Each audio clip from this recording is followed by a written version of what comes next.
steamed mustard collard greens. I have my jalapenos and my chickpeas, and I have some collard greens in a skillet right now, steaming.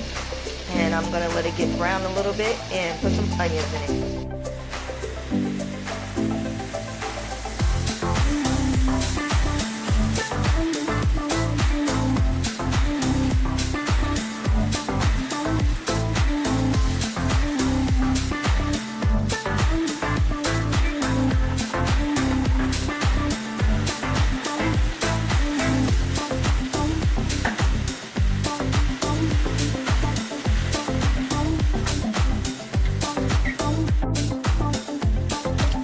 So Mimi, what else you gonna put in the ingredients? Because it looks very yummy.